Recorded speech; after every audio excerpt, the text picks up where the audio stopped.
Saludos cordiales a quienes nos siguen a través del canal digital Notas Imbabura. Un gusto saludarles a quienes nos siguen a través de las diferentes plataformas de nuestro medio de comunicación digital. Un gusto saludar con la señora Marta Jaramillo a los tiempos que le saludamos por acá.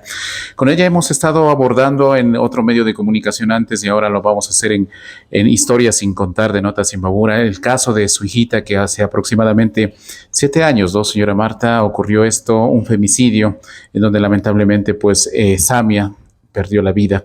Desde ese entonces se han dado una serie de procesos, hasta exhumaciones también del cadáver de Samia, y hasta llegó un momento en que se archivó este caso, pero sin embargo la señora Marta ha seguido insistiendo, pidiendo que se desarchive aquello, y justamente esta semana se dio una audiencia acá en la ciudad de Ibarra. Queremos empezar por allí, señora Marta.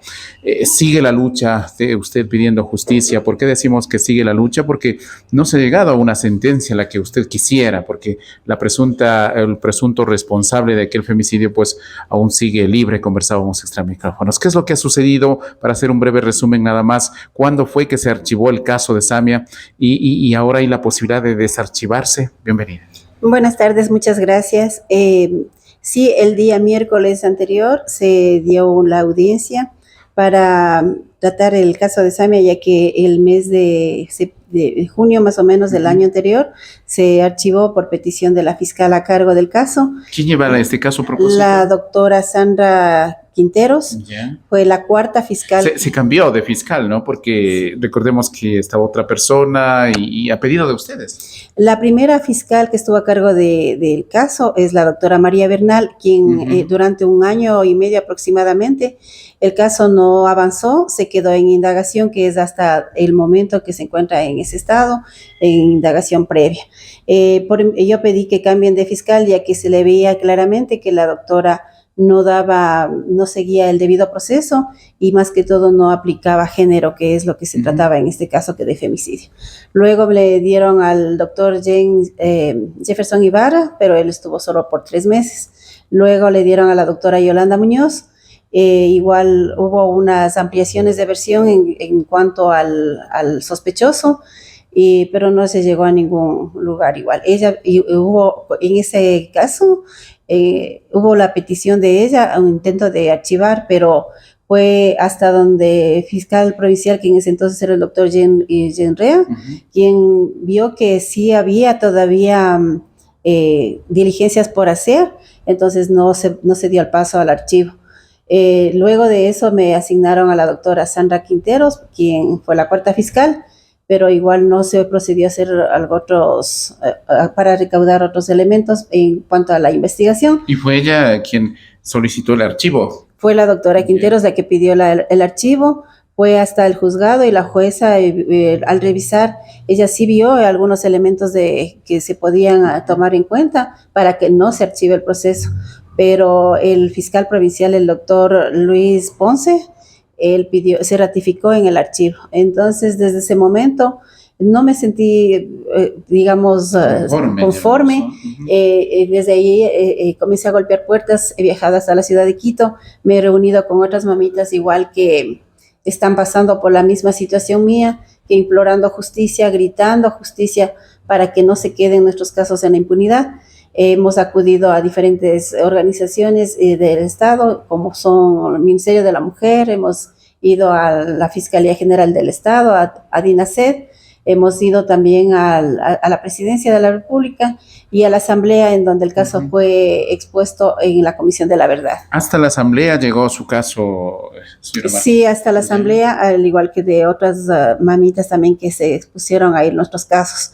Desde entonces nos han direccionado para que, en mi caso, el abogado particular que está al cargo del caso tome algunas directrices que supieron manifestar, y es por eso que se presentó la acción de protección que debidamente se fue presentada el día miércoles. Muy bien. Ahora, de darse una respuesta favorable, porque eso es lo que se espera, ¿no? El dictamen, me imagino, en el transcurso de estos días de esa audiencia. Sí, según cómo se fue desarrollando la audiencia, se vio, o sea, que todo estuvo saliendo como se dice, al nivel de justicia, ¿no?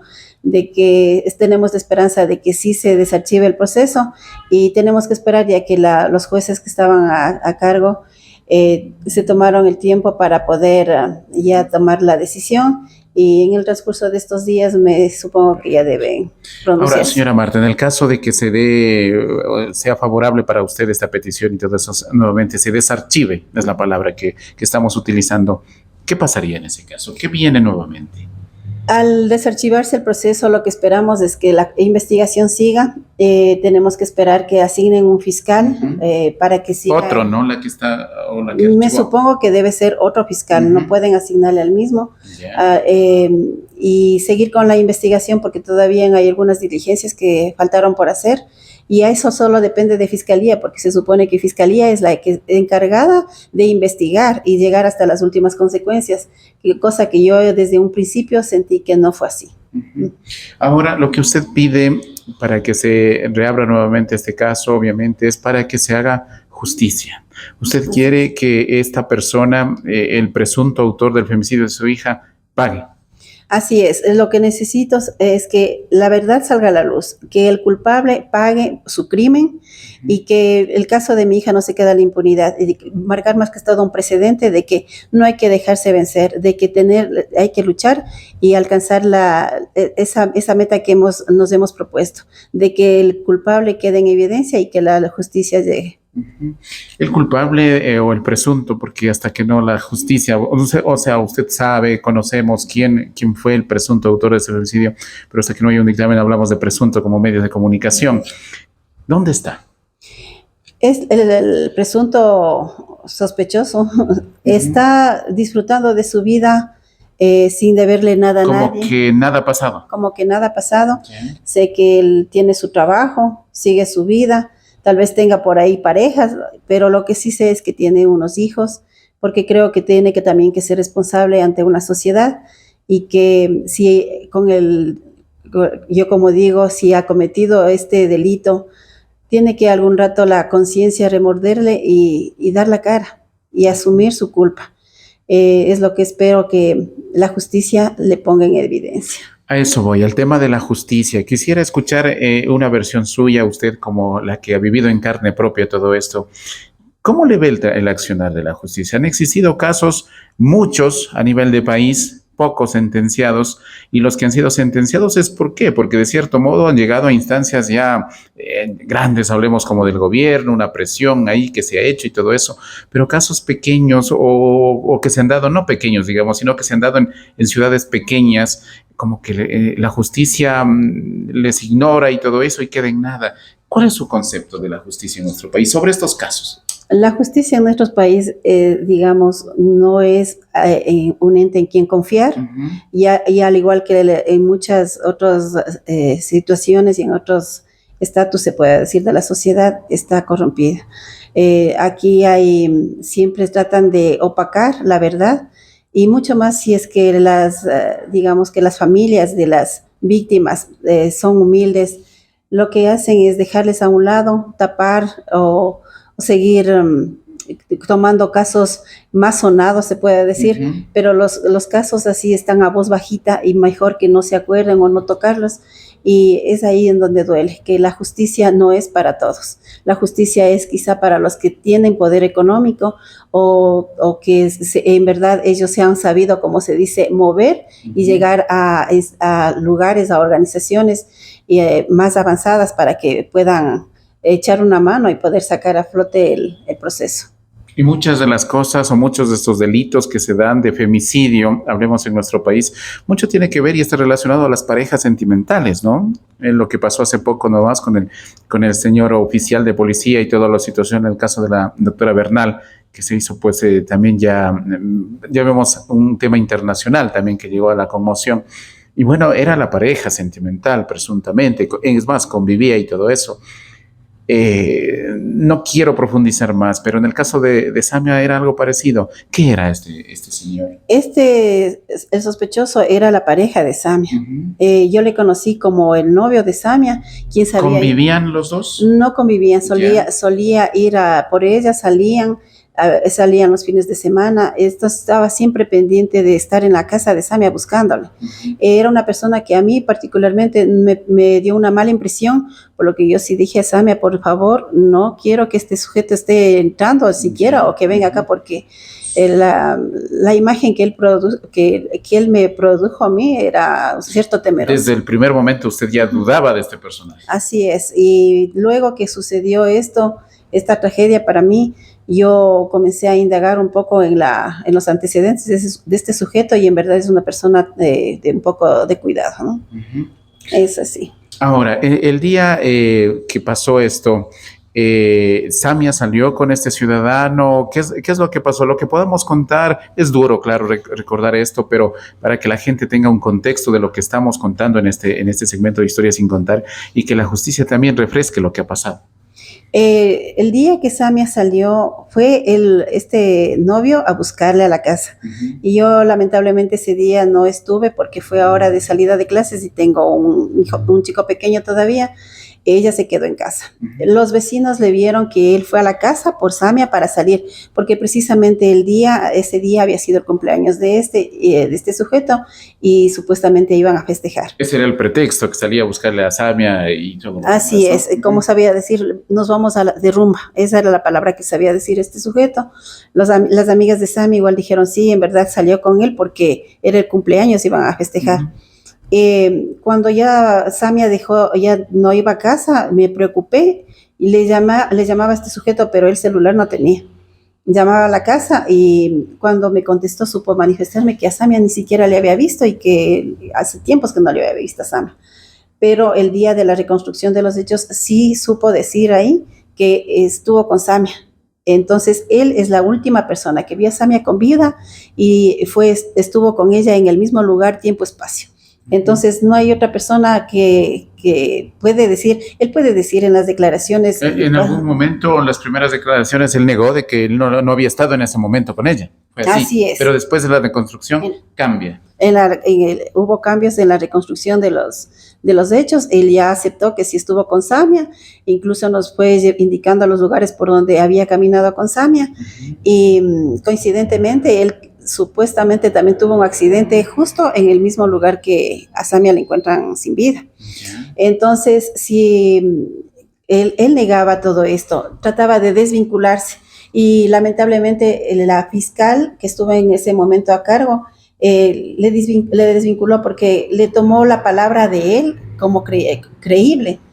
Pero ¿y mi hija? ¿Cómo ella decía lo que pasó? No tenía cómo defenderse, no tiene cómo decirnos qué pasó. Entonces se basó a eso, y a él le trató de deslindar totalmente de la culpa. Señora Marta, ¿cómo fue, o digamos, cuál fue la razón que ya se había confirmado de la muerte de Samia? La confirmación fue cuando ya el cadáver había sido llevado al hospital. De aquí, como no había habido el cuarto frío, le habían pasado a Esmeraldas en condición NN, ya que a ella le habían encontrado sin documentación. En Esmeraldas ya habían procedido a hacer la autopsia. El informe forense que extendió la fiscal de Esmeraldas era que mi hija tenía un traumatismo cráneoencefálico severo, producido por un objeto contuso determinado. O sea, un golpe en la cabeza, fuerte, que le acabó con la vida. Sí, esa es la principal causa de muerte. Que tenía algunos golpes también en la región pélvica. También ella decía que no era justificado que si es que se caía rodando, como se golpeaba la pelvis, y también el golpe en la cabeza. Entonces ella lo que me supo manifestar es de que a lo mejor a ella le quitaron la vida y le fueron a dejar allá, pero de caída, de precipitación y de semejante altura, porque la quebrada, el precipicio en donde la encuentran es de 70 metros aproximadamente de altura. Entonces ella no tenía fractura de ninguna de las extremidades, y la cabecita de semejante altura se hubiese simplemente abierto, y tampoco hubo desnuque. No era una caída. No era una caída. Era una muerte que se dio en algún sitio y le fueron a dejar al lugar, ¿no? Esto es Historias sin Contar a través de Notas sin Babura, un diálogo pues con la señora Marta Jaramillo, lamentable, haciéndole recordar aquellas cosas, pero es necesario volver a recordar para que la justicia también vuelva a recordar, y lo que dice doña Marta también pues es el objetivo de rearchivar nuevamente ese caso, seguir luchando para que se haga justicia. En algunas ocasiones, señora Marta, y nosotros como medios de comunicación, o quien le habla también estuvo ahí en las exhumaciones, y usted decía en algún momento, ese cadáver no es el de mi hija. ¿Qué mismo pasó ahí? Bueno, la duda por lo que se realizó la exhumación, la primera exhumación fue por petición. ¿Cuántas se hicieron? Dos exhumaciones. La Ajá. primera fue petición de fiscalía, que era para más que todo ellos sustentarse y que fue precipitación. Luego que se les exhumó el cadáver de mi hija, yo pedí a fiscalía estar presente en este trámite, pero pasaron aproximadamente casi 3 meses el cadáver en la ciudad de Quito, en ciencias forenses, y no hubo respuesta para yo poder estar presente. Fue un viaje que inesperadamente fui a Quito, y el antropólogo había ya realizado la autopsia de mi hija, y mi inquietud y mi duda de que sea el cadáver de mi hija fue cuando este antropólogo, el doctor Miguel Ángel Moreno, él supo manifestarme que, indicándome las imágenes, me pone que mi hija, en primer lugar, el cráneo que él me indicaba no tenía los dientes, y mi hija tenía su dentición completa. Incluso me dice, en el informe forense que manda la doctora de Esmeraldas, dice que la causa de muerte fue el traumatismo de la cabeza, y ella no tiene ni aquí ningún golpe en la cabeza. Le digo, pero si es que yo sí le vi el hundidito de la cabeza, y me dice, no, es que no hay nada, a lo mejor fue un raspón a nivel de cuero cabelludo, o sea, algo que no tenía inaudito. Concordancia tampoco. Claro, ¿no? Y en el informe forense que él emite a fiscalía es que mi hija tenía una deformidad del brazo derecho con la carencia de la mano. Entonces es algo loco, porque yo digo, yo soy la mamá, yo le tuve a mi niña completa de toda la vida, y viene a decir este señor que ha nacido sin brazo. O sea, el señor está, ¿en qué cadáver él hizo la autopsia? Porque mi hija era completa. Entonces de ahí comenzó la duda. Yo pedí a fiscalía que no le enterraran el rato que regresó el cadáver acá a Ibarra. Pedí que no le enterraran para tomar muestras del cadáver que me enviaron de Quito. No fue así. La fiscal Bernal, que estaba a cargo en ese momento del caso, ella pidió que se le entierre, pero igual yo ingresé un oficio en donde se pedía que se exhume, más que todo que se tome pruebas, muestras de ADN del cadáver que me enviaron. Y en eso transcurrió casi 2 años. Nuevamente pasó pandemias y todo. Y nuevamente, con la ayuda de un organismo de derechos humanos, me ayudaron para la exhumación nuevamente de Samia. Se le realizó la extracción de la osamenta. Igual pedimos que queríamos estar presentes para los exámenes. Igual me dijeron que demoraba unos 15 días, que no era mucho, pero igual se extendió un poco este proceso. Cuando ya regresó a fiscalía los resultados, es que coincidía que era el 99% compatible conmigo. Se supone que sí era, pero la duda quedó en mí, ya que no sé si es que en verdad la osamenta que realizaron los exámenes allá en Quito, yo no estuve presente, yo no sé si fue a lo eso. Mejor ese informe correspondería a otro cadáver, tal claro. vez, ¿no? Porque eran muchas las diferencias. En la mano primero, el tema del golpe y muchas cosas que no coincidían. Entonces, ¿no? Para cualquier persona eso quedó esa duda.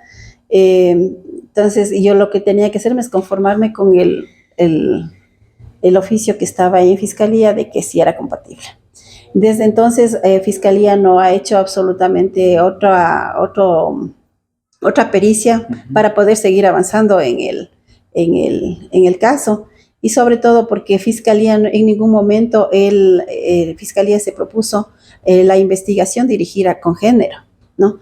Lo que he visto, e incluso el día de la audiencia, el fiscal provincial que estuvo ahí, me dijo que yo prácticamente era la culpable de que mi hija se haya muerto. Una vez más revictimizándome, diciéndome que yo no he tenido control con mi hija, no la he cuidado. Entonces es una forma de revictimizarme nuevamente, porque ellos no dirigieron la investigación como debían haber hecho. Afortunadamente yo desde un principio sí vi que Fiscalía en vez de de ponerse a favor de la víctima, que era yo en este caso, es como que se dieron la vuelta y comenzaron más bien a desvincularle al sospechoso. Afortunadamente yo pedí ayuda a Defensoría del Pueblo, quienes sí se acercaron a pedir los expedientes para poder revisar, y ellos sí se dieron cuenta de que no había el debido proceso y de que no se había pues aplicado género en la investigación del caso. Así es, haciendo un poco de antecedentes de todo lo que ha pasado en todo este tiempo con doña Marta Jaramillo y el caso de su hijita de Samia, pues que ya nos contó así en términos generales también todo lo que ha sucedido, todo lo que ha tenido que pasar, todo lo que ha tenido que hacer pidiendo justicia, y vemos que han pasado los años, ya vamos a cumplir 7 años, como decíamos también, y doña Marta pues no ha dejado de luchar. ¿Cuál sería su mensaje que le hace en este momento a la justicia, no solamente a la justicia acá de la provincia de Imbabura, a través de las redes sociales nos ven en todo el país y fuera también? Lo que puedo decir, que la justicia en verdad se ponga la camiseta de la verdad, de que las personas que están en frente dirigiendo estas instancias deben ser personas comprometidas con la verdad, con el pueblo, y llegar con las investigaciones hasta las últimas consecuencias para que no haya más casos callados, para que no caigan más casos en la impunidad. Y es luchar hasta el final, conseguir que la verdad salga a la luz. Agradecerle su tiempo, doña Marta. Como Notas Imbabura vamos a estar presentes también en lo que venga, en las audiencias que corresponda, obviamente, como hemos estado en el transcurso de este tiempo también, y esperando a que la justicia brille, como saben decir acá, pero en nuestro país. Pero a veces muchas veces es solamente de palabra, en los hechos a veces no se cumple aquello. Ha sido el diálogo con nuestra invitada en Historias sin Contar, Marta Jaramillo, haciendo una breve recorderis de lo que ha pasado en el caso de su hija, esperando de que en estos días haya una respuesta favorable para que se rearchive, ¿no? Ese es el pedido que ella lo hace a las autoridades, lo ha hecho vía judicial, obviamente, y nosotros estaremos pendientes. Esto ha sido Historias sin Contar.